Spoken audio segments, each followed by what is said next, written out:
Alabama, Florida State. Years Georgia opened with Clemson, and then Oregon and LSU and Les Miles opened with Oregon and smacked them around. Alabama knocked around USC and Wisconsin and Vatech for years. The SEC fears nobody. Stop it. I love the SEC. Put them on. By the way, if you just had an only SEC college football playoff show, it would be absolutely wonderful. How about that out there, SEC backers? SportsGrid's College Football Today. So the Mets, they went through a rough stretch where they were terrible, but, they win the series versus the Mariners. They're kind of turning things around just a little bit. Like, the offense has been there. You said they were in a playoff race. It's tough to say, they need to win. It's like trying to trust teams in different sports at the end of the season. But the hitters are hitting right now. Lean into the Mets, lean into the Phillies. These teams have something to play for, and they're cooking right now. Pro Baseball Today, only on SportsGrid. I think what you saw last year is it's tough to say, it's projectable. But I do think it's something that when you're taking shots here, you're looking for a bye-week coverage wide receiver on your roster or a guy that has upside who's young enough to grow into more of a role. I think the development of Bo Nix was stunningly good last year. If we can build on that again this year, I think Marvin Mims is a really good selection as the 57th wide receiver off the board. Fantasy Sports Today, only on SportsGrid. What does he do after he hits the home run? He walks over to the fan and he pats him on the back and gives him a high five. This is the same fan that's been going after him for the entire game. Dave Roberts after the game saying, hey, look, every once in a while, it's kind of funny to see Shohei, who's got this wonderful personality that we almost never see. It was great to see him do that with the fans. Newswire, only on SportsGrid.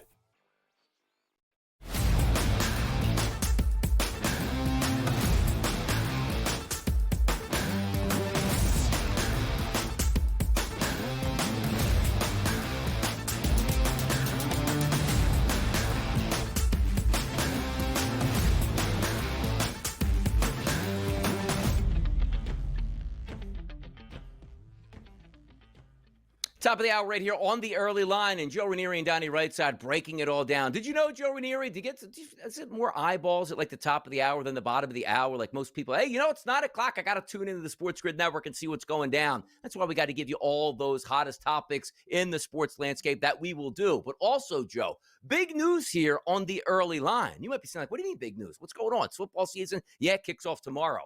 But you know what the time change is going to be? 8 to 10 a.m. is typically what we're on every single day right here on the SportsGrid Network, Monday through Friday. Tomorrow, Joe Ranieri, rise and grind from 7 a.m. to 9 a.m. moving forward with the early line right here on the SportsGrid Network. An hour earlier to get you ready for that work day, for that sports day, to get you over the hump like today on a Wednesday, to get you to Friday action.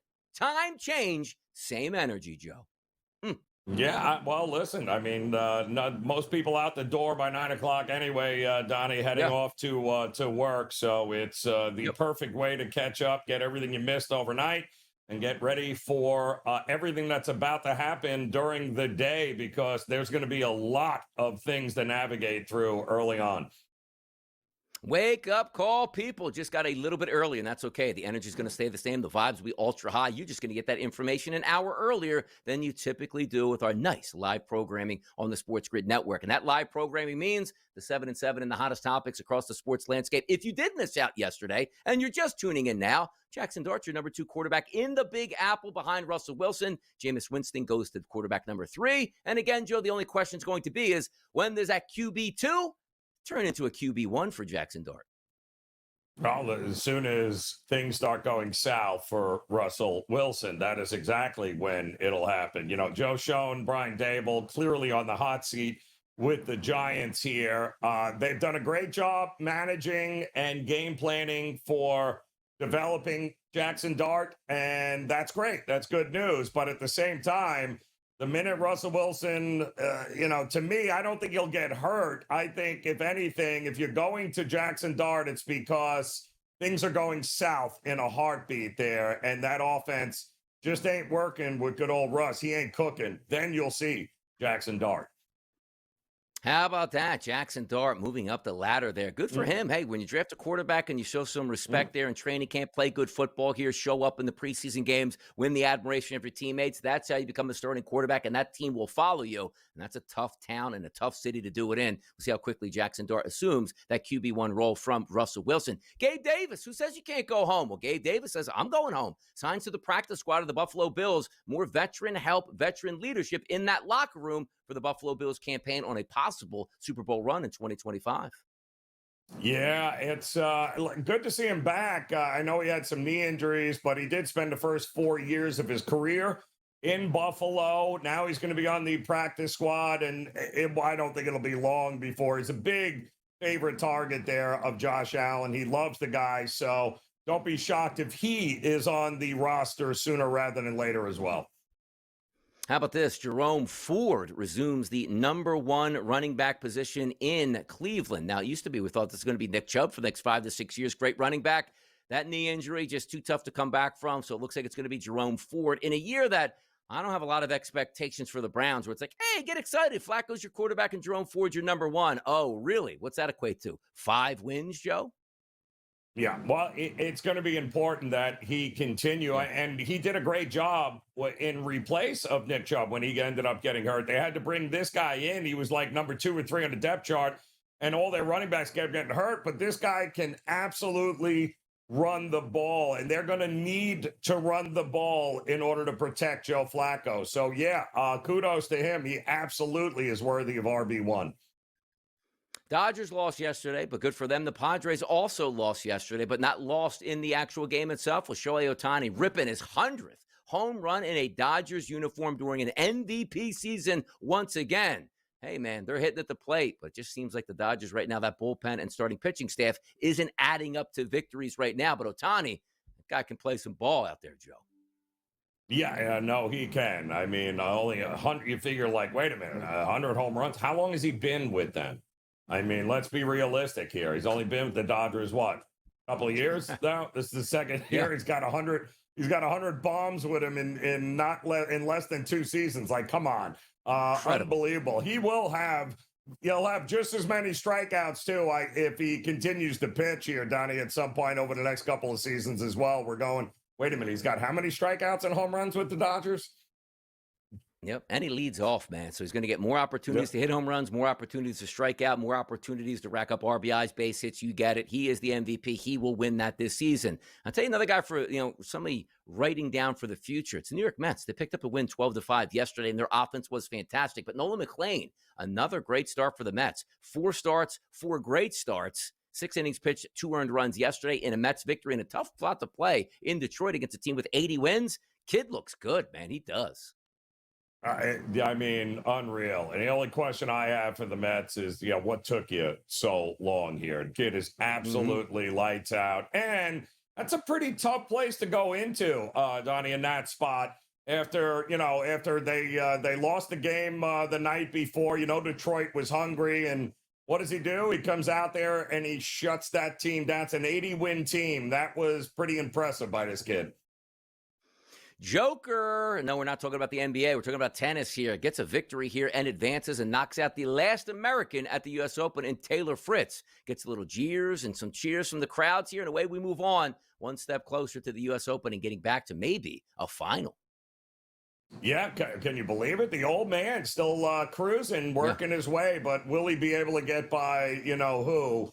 Because he has not in a hot minute. So should be an interesting finals on both the ladies and the men's side coming up here at the Open. Yeah, Sabalenka moves on as well at the U.S. Open, so the women's draw getting closer, the men's draw getting closer, and the U.S. Open Championship here as we head into the mid parts of September. We wait for the Ryder Cup. It's NFL season. It's college football season. You get the point here. But also yesterday was brawling season in Major League Baseball. By the way, do we know what caused the brawl? Like, Devers hit a home run, and he watched that thing into the seats, which pitchers don't like. Was it just that simple? And also, I'm understanding, like, you have to, Joe, like, in, I guess, a certain time frame, touch first, second, third, and then go home. How can you hit a home run, have a brawl, but then it's still a home run? Like, I'm happy. I'm happy for us. Like, we won wagers on the games, but there was a part that goes, is he out, or is that only one run? Like, how does that work? Yeah, well, it's a shocker, Donnie. It started because, well, Rafael Devers started it. The second batter of the game, he gets up, hits a two-run home run, and then he literally crawls around the bases, and Freeland didn't appreciate it. And that is how all of this ended up starting. And then you're right. I mean, now all of a sudden, Coach Bob Melvin there at the Giants, like, now Adames is thrown out. He's got Chapman was thrown out. Everybody was thrown, except who started the whole thing.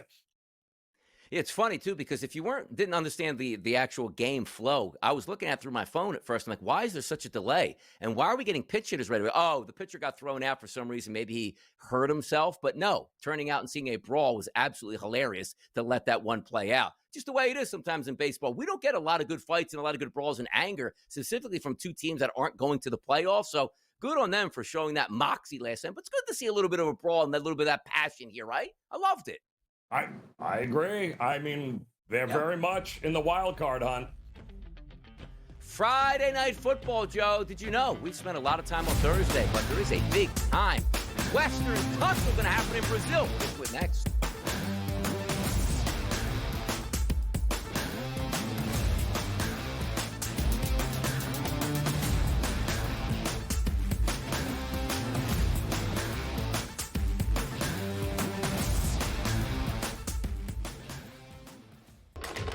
Enter into the magical world of McLuck.com, where even the smallest of spins can win real cash prizes. Adventure into over 1,000 of the best Vegas-style slot games. So what are you waiting for? Unlock your free welcome offer today. Join the fun where winners play and players win.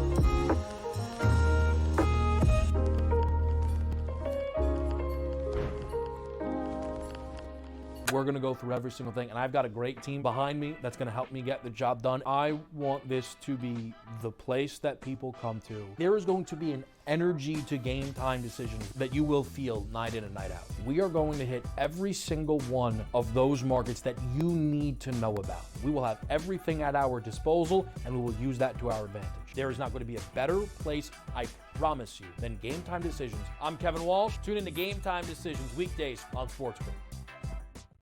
This is the moment every fan waits for. The countdown's over. The road to kickoff has begun. Play is here to stay. I'm not going to name names, Kevin. From win totals to player props, from division races to MVP debates, we've got eyes on every camp and data feeding 24/7, breaking down every angle across the league. Every pick, every edge, every line that matters. SportsGrid. Your road to kickoff starts now.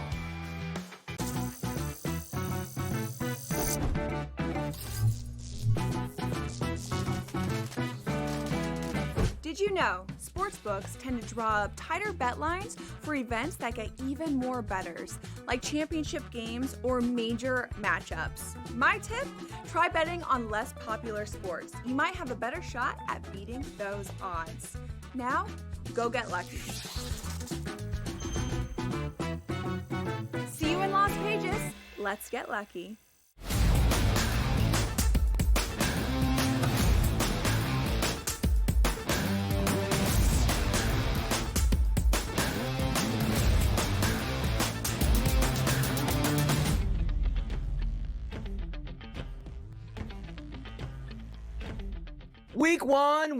Week one. Oh, it sounds like a lot of fun, and it will be. Starts tomorrow night, Philadelphia Eagles taking on the Dallas Cowboys. Then we get to Friday night football and the Kansas City Chiefs and the Los Angeles Chargers. But the week one slate, it just looks fantastic at this point. Me being an Eagles fan, of course, I'm really excited for that game that's going to take place on Thursday night. I love the fact that I don't have to wait till Sunday after that to get another football game, and you give me a banger on a Friday night. And then the rest of the card fills out on Sunday and then Sunday Night Football, and then Monday Night Football. If you're looking at that slate week number 1, Joe, like being a fan of certain teams, yes. But outside of, let's just say, the Dallas Cowboys and the Philadelphia Eagles, for me, I love Friday night's game. But also, when I start to peer into that 4 o'clock window, Detroit and Green Bay is going to be awesome.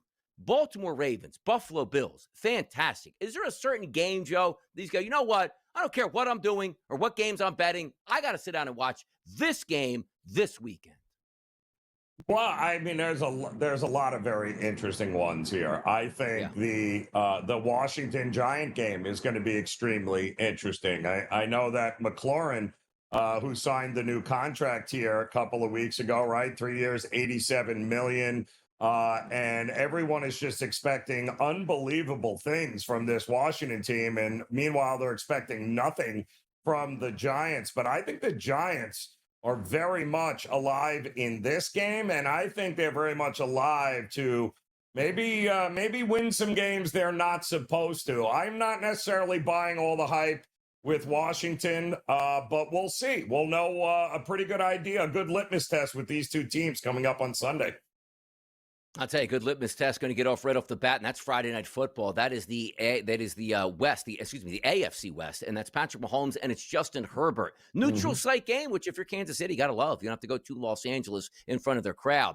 This game opened up around a 2.5-point spread here in the summer, but now we're sitting at 3s, Joe, across the board, and a total of 45.5. I always get nervous when you play overseas because, as I bring up last year, I remember watching the Philadelphia Eagles take on the Green Bay Packers and saying, I'm not going to grade either one of these teams. Whoever wins is just a war of attrition. The field is terrible, and good luck to the victors. And it was the Philadelphia Eagles, which gave them a bonus because they got a victory over an NFC opponent that you might see in the playoffs, and they did, and the Eagles had home field advantage, and that game with a win helped them get that. Now we take a look at Kansas City and the Los Angeles Chargers. Divisional game, but it's a neutral site and technically a road team for both teams. I don't know if that surface is going to be an ice skating rink like it was last year, but that certainly could play into it. But looking at the favorite, Joe, do you agree on a neutral site, the Kansas City Chiefs should be favored by about a field goal, and also the expectations for this game for you? Absolutely, it should be a favorite. I think you should. There's some questions here with the Chargers, right? I mean, losing Slater like they did in training camp is just absolutely brutal. That is your blindside protector of Justin Herbert. He is no longer there. You brought in Najee Harris because you wanted to have this ability to be able to run downhill on teams, right? Well, they say he's available, but because he had a 4th of July eye injury, he hasn't played at all in the preseason. So how good and effective is he really going to be? And then on the flip side, Donnie, why did Kansas City have Mahomes and the starters actually play legit minutes in all 3 preseason games? I wonder why that is. I think they'll be ready to come out firing. I think they're bent on how it ended last year and getting blown out by Philly. I think they come out swinging in this one.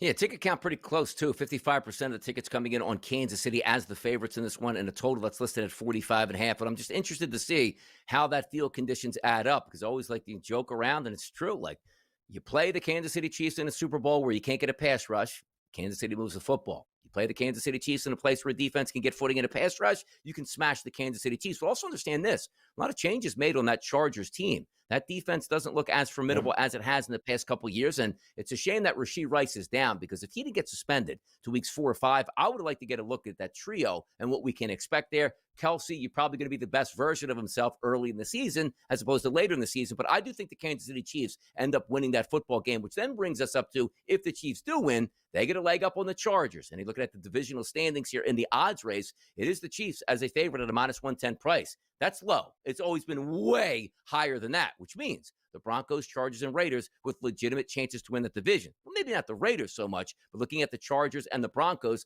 this could go a long way. You get a Chargers upset in this game over Kansas City. Now we're talking some fun out there in the West. Anybody's game, right? But I'll say it again. We've done this year after year after year for 2 decades with Tom Brady and Bill Belichick, and we keep expecting the wheels to fall off, and it just does not happen. So a motivated Patrick Mahomes, Andy Reid, in Kansas City trying to erase the bad taste in their mouth is not a good thing for Denver the Chargers or the Raiders, I think, this year. Big play efforts here for the Chiefs. That's what their calling card was when they had Tyreek Hill. Do we get back to that more? Do we see Patrick Mahomes, the gunslinger, 5-step drops, 7-step drops, airing it out? Because you got speed at wide receiver, and those guys are no longer young on that side. I just am interested to see what that game plan is on Friday night. Or is it, hey, let's run Pacheco, let's keep it close, and play that Chiefs football that I hate over the past couple of years is, hey, Kansas City, you know you can score more points. You don't have to be up just 2 points the whole game. I want to see if their mindset changes and that gas pedal starts to come back out once again. Well, it will. I mean, because they have Worthy, right? So Worthy is a guy that, like Tyreek Hill, is going to be able to stretch the field, and defenses are going to have to be very, very worried. So does that open up other things underneath? How involved is Kelsey early on? But, yeah, I'm with you. Is it going to be 12 and 13, play drives and just milk the clock? Or is it going to be 1 or 2 play drives and 70-yard touchdown passes? We'll see. And as we take a look at that offense here for the Los Angeles Chargers, Keenan Allen back in the fold. We talked about Gabe Davis going home to Buffalo. Keenan comes back to L.A. McConkey's a very good slot wide receiver. And then there's Brick Hands Johnston out on the outside on one side. Hampton is a very good, young, talented running back. They look to have another running back in their fold here, Joe, that might be running the football like this during the game, but he feels like he's ready to go. I love this because we don't know about these two football teams until they get on the football field and see how they play out. Sometimes week number 1, fantastic opportunities to bet in-game. Don't leave that out of the equation. Like, man, keep it up at the Chargers. They look terrible in the first quarter. Well, maybe you should have waited that out and see how actually they would play in week number 1 and those field conditions. I'll tell you where the field conditions should be okay tonight. That's Major League Baseball. It's time to handicap that Wednesday card next, right here on the early line.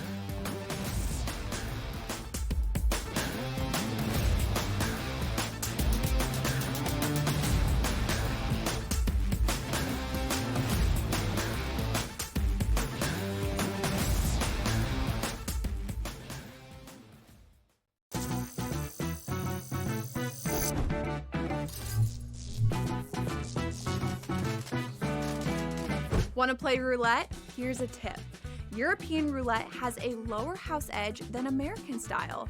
The lower the house edge, the better shot you have at winning. Most online casinos offer European roulette. So, if I were you, I'd get spinning. Now, go get lucky. See you in Lost Pages. Let's get lucky.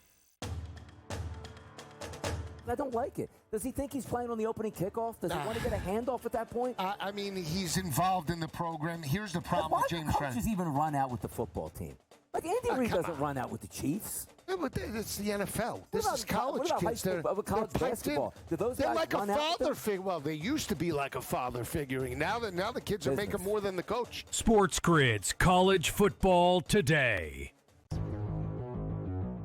The Dallas Cowboys losing that pass rush, losing another big impact player on the defensive side, all this does is make me like Dak Prescott more and CeeDee Lamb and George Pickens more, because what we talked about all offseason, right, Matt, which is, hey, when Dak is healthy, he is a top 5 fantasy quarterback, and the defense we think is okay, but we think they're going to be in a lot of shootouts. Now I definitely think there's going to be a lot more shootouts. Fantasy Sports Today, only on SportsGrid. At the moment, you will not be able to do a bet on the television set. However, Emily made it very clear that's what we ultimately want to do, and we may do it sooner than later, where you will be able to put a sports bet on the service through your smart TV set with your remote control or with your voice, especially if a service like Alexa Plus, which is scheduled to go on Amazon Fire TV sets and other smart TV sets, actually happens. Newswire, only on SportsGrid.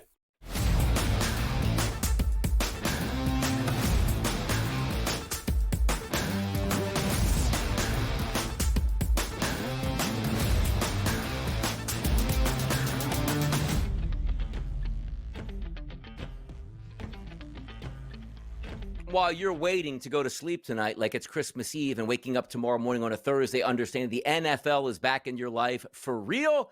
We got some afternoon Major League Baseball on a Wednesday hump day, the perfect tonic to say, I don't know how I'm going to make it to tomorrow morning. You got a ton of baseball today, and it starts in the nation's capital at 1:05. 9:01, 9:02 on the rotation. That's the Miami Marlins and the Washington Nationals. Yuri Perez is going to be on the mound against Mitchell Parker. both of these pitchers you could probably hit. Why is that? You're going to see a total that's flashing at 9s across the board, and a slight favorite here for the Marlins on the road, anywhere between minus 136 to minus 130, depending on where you're shopping at. If I look at those statistics today and say, all right, Mitchell Parker, what have you done the last 45 days? I don't know, an 8 ERA. Yuri Perez, how about you? Roughly a 5 ERA. The bats should come out smoking today in the nation's capital, Joe. Yeah, but, I trust Yuri Perez to figure it out and not Mitchell Parker here. I think that, yes, his past 5 starts have not been good at all. But, again, that was what? Against the Mets? The Nats are not the Mets. They are not going to hit the ball quite like the New York Mets here. So I think Miami has a advantage early, though. So I'd be looking at this price maybe to say, you know what? Miami probably gets the Parker before the Nats are going to get the Yuri Perez. I think Perez bounces back here. I'd look for Miami in the first 5. Let's see what happens between those. I do think we get some runs. Let's take a look at some weather temperatures there in the nation's capital today as I focus in. 79 degrees and clear, no precipitation, about 82 degrees when the game ends here, and a light wind blowing out. So good hitting conditions here on an afternoon game. Let's keep it in the 1 o'clock hour and head to Detroit. We're looking at another victory for the New York Mets over the Tigers here. Clay Holmes will take the mound, and Joe says his time's running out on that arm strength here late in the season, going up against Casey Mize. This line, roughly a pick 'em across the board, and a total that's listed anywhere between 8.5s and 9s, depending on where you're shopping. Holmes and Mize, do we get more runs today? We've been seeing some runs in Detroit lately. Well, I mean, talk about the tale of 2 halves, right? Mize, prior to, I think, the All-Star break was kind of lights out for them. The problem is after that All-Star break, he has not been good. He just got roughed up by the Athletics. I think last week here, Detroit lost 7-0 in that game. The way the Mets are hitting, if you are not confident and you've got a pitcher that maybe still trying to figure some things out, 46 hits and 11 walks in 35 innings is what he has done here. Not good here, but I don't trust the Mets and Holmes either. Give me the over, Donnie. I will take balls and runs being flying out of that ballpark here today. Interesting weather, too, about 77 degrees. You like to see that. No rain in the forecast. Fantastic. More of a crosswind, like 13 to 14 miles an hour. I wonder if that's going to get in play for some of those balls out to right field, or blowing some of those balls foul that would have actually been an out around the foul line down the left field line. We'll see if that plays into it here. Let's get out to Texas, or let's say Arizona, where Texas is going to take on the Diamondbacks. Leiter versus Gallen. How about a favorite here for the Arizona Diamondbacks at a minus 136 price to minus 128, depending on where you're shopping at? And the total, that's listed at 9 across the board.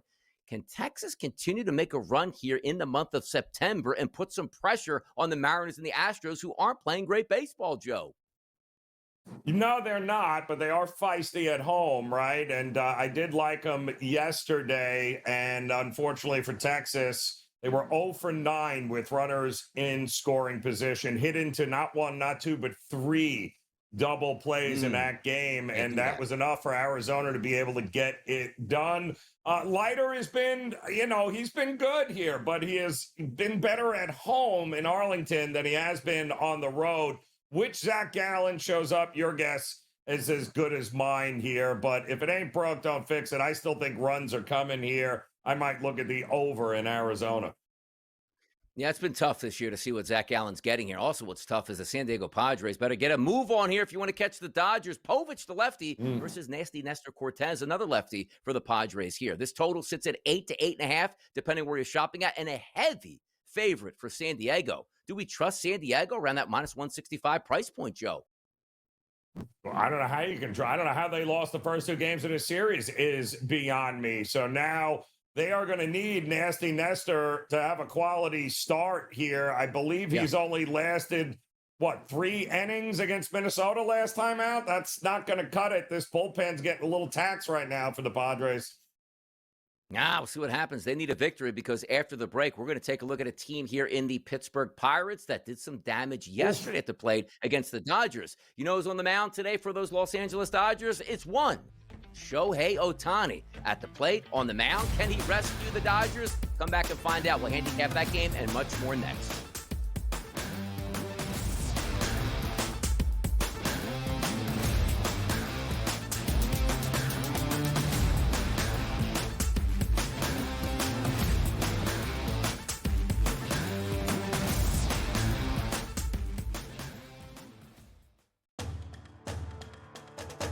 No better place to be than SportsGrid. College football today, right here on the SportsGrid Network. Joe, Lisi, Donnie, right side for the entire season, Joe, on Saturday. This is your place. This is your place to be, Joe. I love it. I tell you. And it's flying. Show's flying. We're on an hour already. I can't wait. We're licking our chops for these Rat Pack games. And it's a great slate. Look at you on the screen right Look now. like a little rat. SportsGrid's College Football Today. Matthew Golden, one of my favorite prospects coming out of Texas. He had an incredible game against Arizona last year in the college football playoffs. Just, big touchdown after big touchdown, big moment after big moment. I loved him all year. And I was a little, skeptical at first, like, okay, well, it's kind of a crowded wide receiver room. And guess what? It's getting less crowded because everybody's hurt in Green Bay. Matthew Golden is the truth. He's the only guy healthy enough to play. Fantasy Sports Today, only on SportsGrid. This is the moment every fan waits for. The countdown's over. The road to kickoff has begun. Play is here to stay. I'm not going to name names, Kevin. From win totals to player props, from division races to MVP debates, we've got eyes on every camp and data feeding 24/7, breaking down every angle across the league. Every pick, every edge, every line that matters. SportsGrid. Your road to kickoff starts now.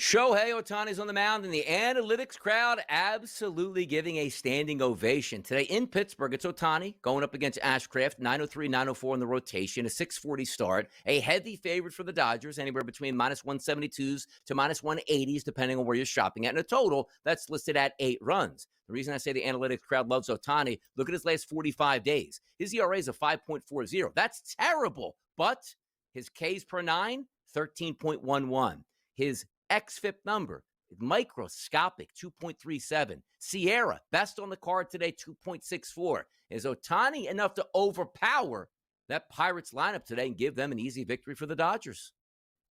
Well, nothing seems to be easy for the Dodgers against the Pirates here for some strange reason. But, I mean, Ohtani on the mound coming off a pretty darn good spot. They're also looking to extend him a little bit, right? So I think he went at least 5 innings, got the win his last time out. Ashcraft for the Pirates, by the way, a bullpen guy turned into a starter. He's got 5 starts under his belt, and he actually hasn't been that bad. The numbers are actually pretty decent here, but when it's all said and done, the fact that the Dodgers aren't a $2 or more favorite here, I'm going to lean towards them early in this one. Look to maybe lay a half a run in the first 5 and think that they'll get some run support for Ohtani and play from in front in this game. By the way, Ashcraft, I have him listed here 3rd on the analytics card today with all these pitchers today, Joe. 3.27 XFIP, 3.49 Sierra. Maybe an under, could be in tail, at least over the first 5 innings. We'll find out because we always like to point out the Dodgers bullpen is struggling. It's not supposed to. The Pirates don't have a really good bullpen either at this point. So watch out and get what you wish for after that 5th inning sort of goes up in the air. Toronto and Cincinnati. Toronto desperately needing a win to try to fight off the Boston Red Sox and the New York Yankees. Biebs will be on the mound. That's Shane Bieber going up against Zach Littell. A total that opened up at 9, Joe. That's dropped to 8.5. But a favorite for Toronto in that 150 range overnight. We're now seeing 160s in the marketplace right now as a favorite towards Toronto. Does Toronto get back to their winning ways today with the Biebs on the mound? Well, I kind of understand the move to the under. Like, the Reds bullpen is absolutely smoked right now. They weren't very good to begin with, but now they're really taxed given the fact that they all of a sudden, with Lodolo being scratched last minute, then they had bullpen arm after bullpen arm having to come in that game, and it was a close game. So it wasn't like they could just throw a shortstop out there and eat up some innings. So I'm very worried about the Reds bullpen. They're going to need big innings out of Littell here, and I don't think they get it. I think the over is the way to go here. I'm expecting more runs. Bieber gave up a couple of home runs last time out here. It is the Great American Small Park, after all. I think an over is in pretty good shape. I think another Great American Small Park resides in Tampa. You saw yesterday. The handicap on that game for me was, where are they playing? Okay, just take the over. Yeah, 12 runs were scored. By the way, 10 of those for the Tampa Bay Rays. Cal Raleigh did hit a home run, but certainly in a losing effort. George Kirby's on the mound. Pretty good pitcher there. Hauser, decent pitcher. You're going to throw another total up there at 8.5 and a favorite here for Seattle. I'm just going to look at this game again and say, look, I understand Kirby can strike guys out. Hauser might have a good pitching performance. That's not the building for taking unders. I don't care how good that pitching matchup is. Just give me more runs in this game. But I do think Seattle bounces back at the plate and can get to Hauser tonight. Well, Hauser has not been the same guy since he was traded over, right? From the White. Yep. So he was very good there, and then he came over to town. Yep. It's like, no, it has not been good at all here. So, yeah, I'm with you. I like Seattle to bounce back, but Kirby hasn't exactly been fantastic either, though, since he came off the IL for Seattle. I know they're a little disappointed in what he's given them. All in all, though, if it ain't broke, Johnny, I don't trust either guy. I think we're going up and over in this spot here. Let's see what we get, people. How about in Milwaukee? They took a day off. Guys got to hang out, eat some brats over the weekend, and relax yesterday without a game, even though they did play a game previously on Labor Day Monday. Aaron Nola's going to go on the mound against Jose Quintana. Look at this line, Joe. 8.5 is the total overnight. It's risen to 9. I actually agree with that. You look at the side itself, slight favorite towards the Milwaukee Brewers, which is crazy. Wait a second. Aaron Nola's on the mound. The Phillies are healthy. How can they be underdogs? Nola just hasn't been that good as of late at this point, and neither has Jose Quintana. So I'm looking at this saying, I do think we probably get 9 runs in this, even though some of these are a little bit tough, Joe. When you give both teams a day off, that means the bullpens will be rested and ready, and everybody is on deck. So if those pitchers do struggle, or you like to say, you know what, hey, Aaron Nola, good 5 innings, Quintana, good 5 innings. We'll handle it from here. That's the tough part. But if I'm just looking at the first 5 innings, Joe, we should get runs between these two pitchers. Yeah, and both bullpens got pretty used in that Monday game, right, Donnie? I mean, I think they both used 6 relievers apiece. So that, yes, the day off, which is strange, was pretty good. But you mentioned it, Nola, who missed, 3 months, I think, with a sprained ankle. This will be his 4th start off the IL. He is 2-0, but he's given up 13 runs, 12 earned in 14 1/3. And you mentioned it. We knew regression was coming for Quintana. He only went, 3 2/3 against Arizona, gave up 6 runs. Give me the over. I agree with the move to the over. I'd even go Phillies team total up and over in this one. How about my guy Cade Horton? Last 45 days, Joe. 0.86 ERA. Yes, you heard that correctly. Going up against Bryce Elder. That is the Atlanta Braves. Taking on the Chicago Cubs. 9:05, 9:06 on the rotation. A 7:40 start. Cool, rainy, possibly conditions today in the Windy City. Around 60 degrees. That's why you see that total across the board. That it's down from 8.5 at the opening number down to 8 here. But a favorite for the Cubs, which opened up overnight. -170s, give or take. You now see that marker up there to 152. Anywhere between -150 to -158 in the marketplace right now. Elder versus Horton, who, I don't know, I got to give up runs, Joe. No, I don't know. Elder is I'm sorry. Guy has burned me in back-to-back starts here, looking like Cy Young here, shutting down the Philadelphia Phillies last Friday, giving up 3 hits over 7 innings. I mean, you got to be kidding me. No, I am not buying it. I like Cade Horton. I like the Cubs the way they're swinging the bat now. I will lay a half a run in the first 5, and I absolutely believe this Cubs hitters will get to Elder and put him back where he belongs, which is somewhere in the parking lot. More of a crosswind in Chicago, which is good. So as long as the wind isn't blowing in, it's not blowing out, but it's not really harming it there. We'll see if we get some extra runs. But again, cooler conditions in the Windy City tonight, around 60 degrees during that game. The Athletics and St. Louis still teed up again. Lower scoring game yesterday. Michael has got me, but again, the Athletics going 1 for 9 with runners in scoring position. That's never going to help you out at this point. Springs on the mound, the lefty versus Liberatore. Liberatore's another bad pitcher. Probably going to look to fade him as well. This total is an 8.5, but roughly a pick 'em across the board. maybe get a bounce back in runs from both teams, as you barely saw any offense overall yesterday, Joe. No, you didn't, and you're right. I mean, we knew Severino coming off the IL. He has been, even before he was on the IL, he was lights out on the road. He was certainly good enough last night to win, but they just couldn't get any runs going. Listen, I don't like Liberatore because he's a contact pitcher, and this Athletics team will make you pay here. I like the Athletics to take the final game of the series here. Yeah, you look at the xFIP on Liberatore last 45 days, 5, ridiculously bad. And then the Sierra number is a 5.09, even worse. He's a pitcher, right? If you're pitching the contact, not striking guys out, eventually it's going to catch up to you. You just need innings. You need innings and you need opportunities. Like if you tell me before the game, like, hey, you're going to have 10 at-bats with runners in scoring position, I'll take that every time. Just don't go 1 for 10. Go 2 for 10, 3 of 10, and that certainly is probably going to come to a victory. Maybe it does for the Athletics and St. Louis. But a really good Major League Baseball card today, as we previewed. A few games in the afternoon. There's actually 4 games that will start at 4 o'clock or before, and then you have that night slate here as we get ready for NFL action. It's going to take place tomorrow between the Philadelphia Eagles and the New York Yankees. Feeling good about this card today, Joe. How about this? Do we sweep a little Major League Baseball again today? What do you say? Oh, I think it's coming, Donnie. Yeah. We love our little afternoon junkets here in Major League Baseball. Pretty good slate tonight as well. Absolutely. You know what else is going to be fun, too? George Kurtz is going to join us up in the next segment here. I want to get the pulse of those New York Yankees, and also, I know he's a Cowboys fan, and will he come on and admit that Cowboys just inferior to the Philadelphia Eagles, and the Eagles now are America's team? Maybe we get that next. George is up. Stay tuned.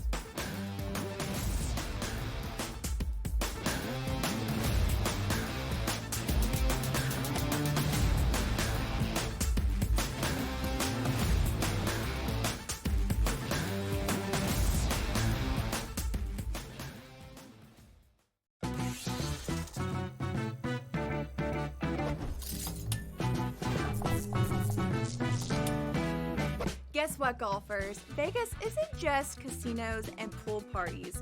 In fact, there are 50 golf courses within a 15-mile radius of the Strip, all boasting beautiful desert oasis landscapes. So, if you're looking for a break from the action, consider hitting the links.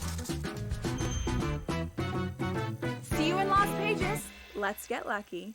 The sharpest football contest show in the land, the Las Vegas Football Contest Show, focuses on Circus Sports Million, Circus Survivor, and the Westgate Super Contest, handicapping the games and releasing our contest picks every week of the season. With 2 former Super Contest winners, Brady Cannon and James Salinas, a former NFL player, Mike Pritchard, and over $1 million in contest prize money won combined, the Las Vegas Football Contest Show will have you prepared this season like none other. It's good news, bad news, but it's the same problem when they created this problem come draft day, right? We all knew you got too many quarterbacks. It's as simple as that. Unless one guy absolutely stinks, then you still have too many quarterbacks because you still got Deshaun Watson, who's eligible to come off the IR this season if they really want to go down that road again.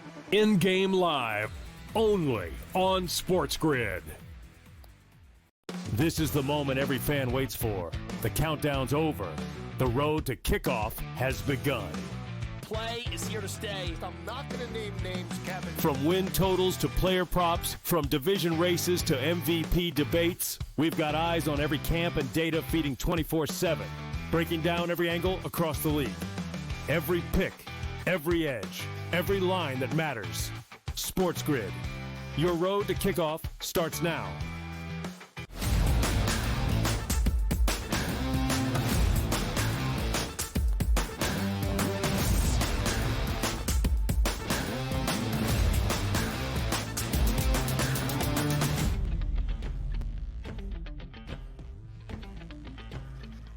Right back at it here on a Wednesday. It's a hump day on the SportsGrid Network. We are setting the table, getting you ready for the rest of your SportsGrid program throughout the day, and most importantly, getting you set up for this week's NFL action. Donnie Rightside, Joe Ranieri. Now we bring in George Kurtz. You can see him on Fantasy Sports Today this Friday, 3 p.m. with Craig Mish. He's always around the channels. It's great to have him on the early line, the sort of kickoff football season. What's up, George?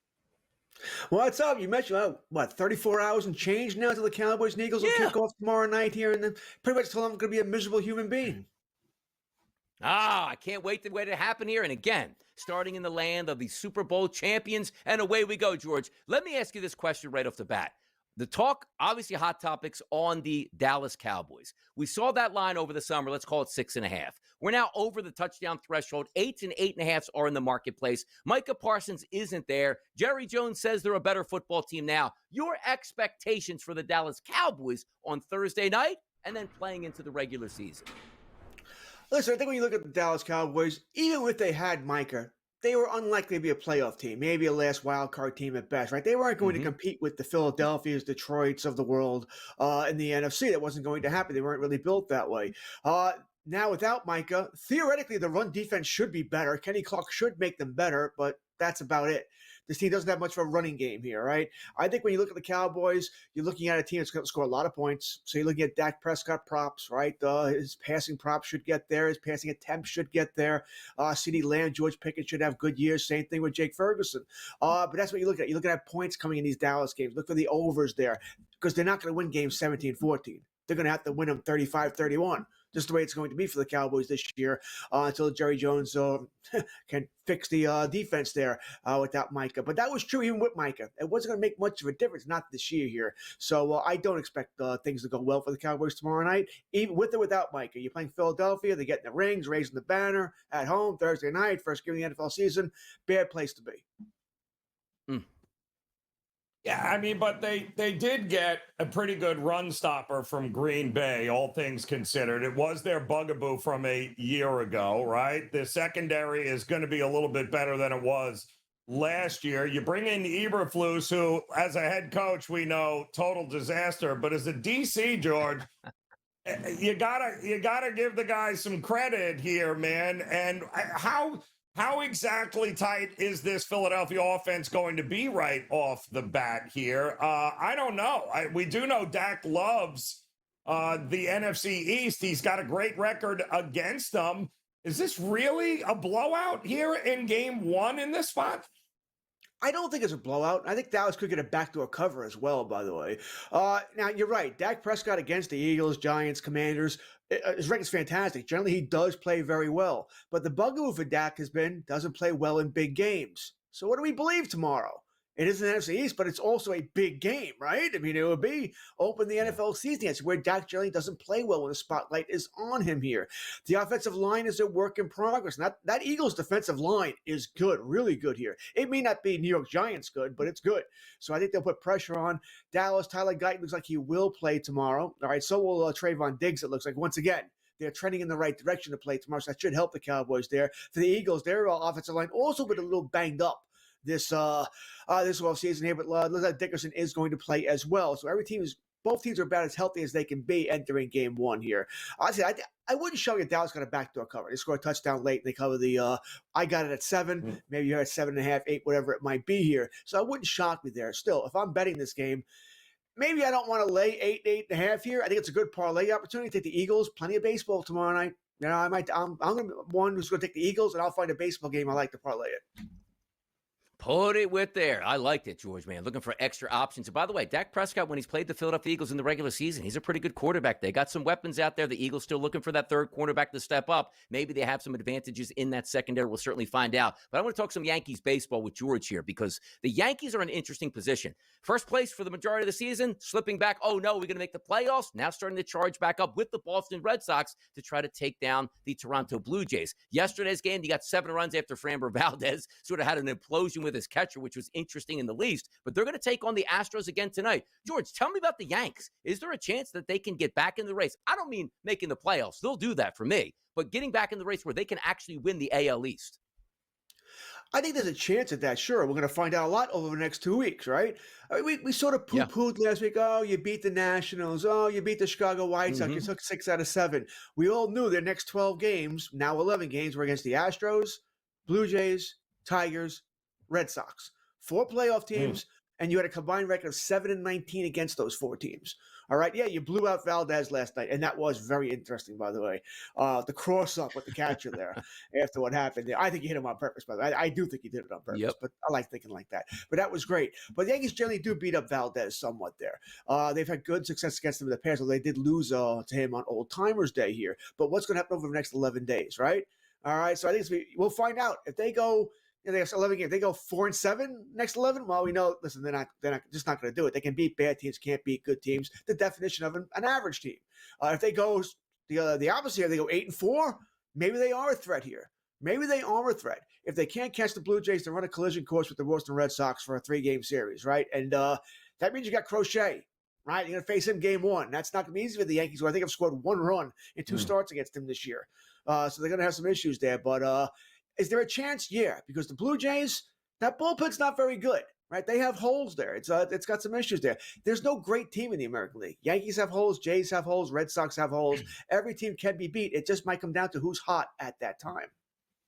Yeah, you're right about that. Because the stuff that we look at and try to like measure out and see like exactly what happens is, you know, Major League Baseball is finicky. How hot are you going to be down the stretch in September? That carries into October. If you ask me right now, like, hey, would you rather be a wild card but extremely hot over the final 3 weeks, or win a division and cool off and say, let's rest our guys to the playoffs? It's taking the hot teams in. But we're baseball guys, George. We love this. Everybody's going to turn the page from college football to pro football. Tell us a little about September betting and how you handle it here quickly. I think with both, you're very careful here. We don't know what we don't know in NFL yet, right? We don't know who's going to be ahead of who. So week 1 is cautious for the NFL for me. And same thing with baseball. You got teams that are packing it up. They're done. They don't care anymore. So you're very cautious in September with the NFL, at least the first couple of weeks. Exactly. George always has a good pulse there on the Yankees and certainly the Dallas Cowboys. You tee it up tomorrow night in Philadelphia against the Philadelphia Eagles. You can catch George on Fantasy Sports Today, 3 p.m. Friday, along with Craig Mitch. Thanks for joining us and waking up early, George. We'll shut it down next on the Early Line.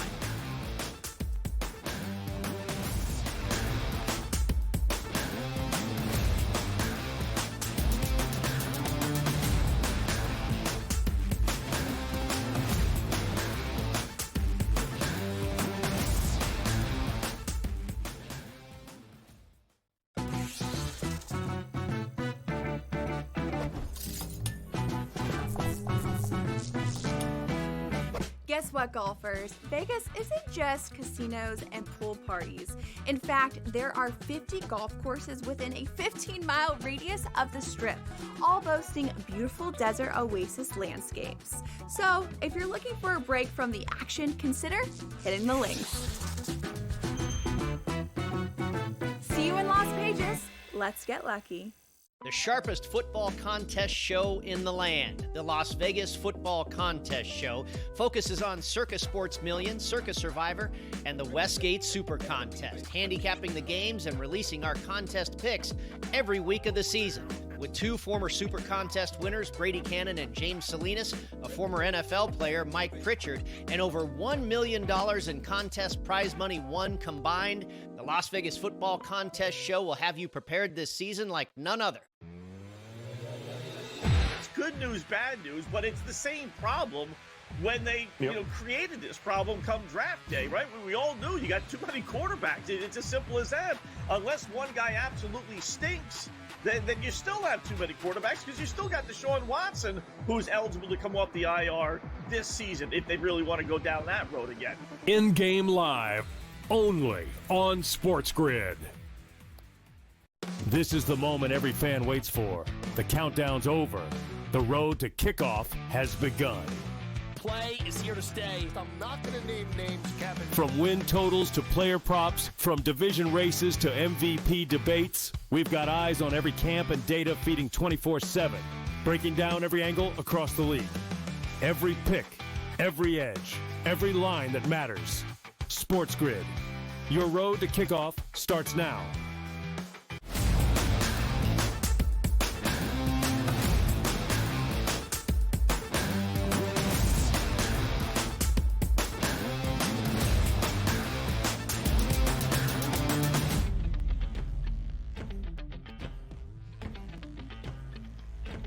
What a show on a Hump Day Wednesday right here on the Early Line on the SportsGrid Network. And keep in mind, once again, tomorrow morning, yes, we will be here bright and early, just a little bit earlier on your television screen, 7 a.m. to 9 a.m. And that's not just a one-day thing. That's Monday through Friday from here on out during the football season and into the beyond until it changes again. So 7 to 9 a.m., keep that on the calendar tomorrow. Make sure you're waking up early. It's Donnie Right Side, it's Joe Ranieri. The same fun you'll have, just an hour early to get that news for you there. Now is the time of the show, Joe. We like to reach out to the people and get an opinion to see if we need to fade the public or back the public. Here's the Fade the Public poll.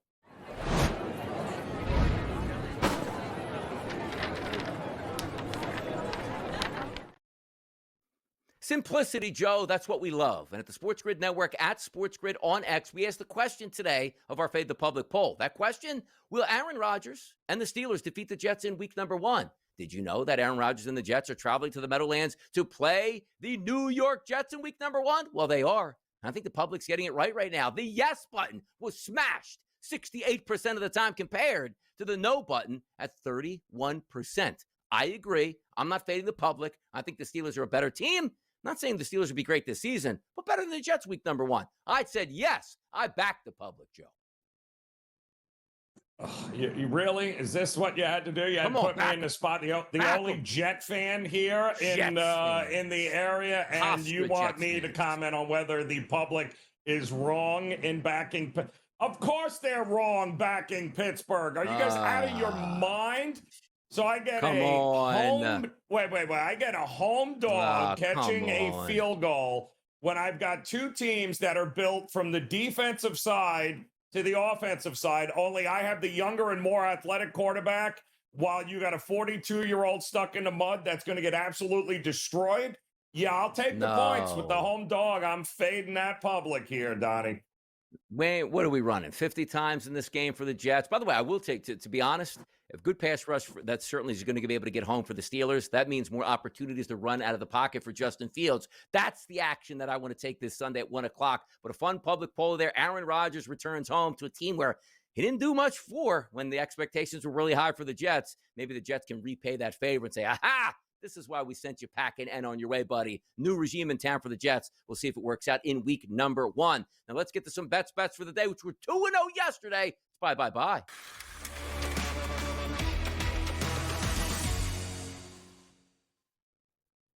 Bring it home, Joe. Bring the people home with a little more dollars in their back pocket. Where are we going today? All right, so yesterday we went on the road and took the Giants on the run line there. We laid a 1.5, and that turned out to be pretty good. Why? Because, well, Colorado's not very good, and Colorado pitching is not very good. And I can apply that same logic to the Toronto Blue Jays and the Cincinnati Reds again here today, when the Reds unexpectedly had to scratch Lodolo late, had to go to the bullpen there, which had already been taxed, and go through that again yesterday. Now they got Zach Littell on the mound, and let's face it, if you're expecting 6-7 innings out of him, that's not going to happen. Toronto knows him very well from his time in Tampa, and they've had no problem beating him up there. Bieber gave up a couple of home runs last time out. I do like the over in this game, but quite honestly, I like the Blue Jays on the run line at even money. I think is a good bet because I think the Jays put away the Reds here, get to that bullpen, score a lot of runs, and win by more than 1 run here. You know, we always like to run line on the road there. Score as many as you want in the top of the 9th inning, no matter what that score is. There's no worse feeling, Joe, right? Like, I have a run line. It's a tie game. You have the home team in the bottom of the 9th, 3-3 with bases loaded and nobody out. Oh, walk. Congratulations. Everybody runs off the field, and you're steaming hot mad because you know there was probably 2 to 3 runs waiting in that inning if you just had to keep moving on here and you were in the top of the 9th inning. But for me, I'll keep it simple. I'm going up to Colorado. Robbie Ray's a bad pitcher, the worst analytical pitcher on my card today, going up against German Marquez. Both of these teams should hit. Both should approach 5 runs, which puts you right in the ballpark for an over at 11. And also, you know the umpire is going to be quick on the draw. You throw a pitch inside here, you're getting tossed out of the game. Let's get into those bullpens tonight and have a little Coors magic. Mid-80s temperatures for this one. Light wind blowing out. Runs at Coors. Sign me up tonight and sign myself and also Joe up for a 2-0 night once again as we get ready for NFL action tomorrow. That'll do it for today's show. 2 hours in the books. And remember, tomorrow morning, 7 to 9 a.m. Eastern, right here on the network. It's Joe Ranieri. It's Donnie Rightside. It's the same fun you have on the early line, just 1 hour earlier, bringing you that news. So we'll see you tomorrow, bright and early. The Philadelphia Eagles and the Dallas Cowboys. Joe Ranieri and Donnie Rightside, thanks for tuning in today. We'll be here bright and early tomorrow. Come visit us once again.